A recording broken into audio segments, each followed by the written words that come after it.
எம்ஜிஆர் அவர்கள் மக்கள் நலன் குறித்த தனது சிந்தனையில் தனக்கு வேண்டியவர் வேண்டாதவர் என்று பாகுபாடு பார்ப்பது கிடையாது. எதிரணியை சேர்ந்தவராக இருந்தாலும் எதிர்க்கட்சியை சேர்ந்தவராக இருந்தாலும் அவர்களுக்கு தேவைப்பட்ட நன்மைகளை செய்து வந்தார் எம்ஜிஆர் அவர்கள்.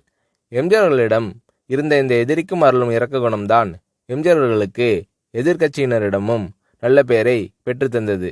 எம்ஜிஆர் அவர்களை பற்றி தனது பத்திரிகையில் மோசமாக எழுதி வந்த ஒரு பத்திரிகையாளர் தனது மகள் திருமணத்திற்கு பணம் இல்லாமல் கஷ்டப்பட்ட போது ஒரு நண்பர் அந்த பத்திரிகையாளரை எம்ஜிஆர் அவர்களிடம் அழைத்து வந்தார். எம்ஜிஆர் அவர்கள் அந்த பத்திரிகையாளருக்கு தேவையான பண உதவியை அளித்தார்.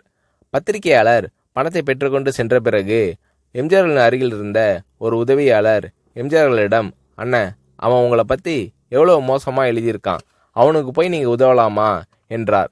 வேறு வழி இல்லாமல் தானே என்னிடம் உதவி கேட்டு வந்திருக்கிறார், அவரை நாம் மேலும் நோகடிக்க கூடாது என்றார் எம்ஜிஆர் அவர்கள். உதவி கேட்டு வருகிறவர் ஏற்கனவே மனம் நொந்து போயிருப்பார். அவரை மேலும் நாம் மன உளைச்சலுக்கு உள்ளாக்கக்கூடாது என்ற மனிதநேயம் கொண்டவர் எம்ஜிஆர் அவர்கள்.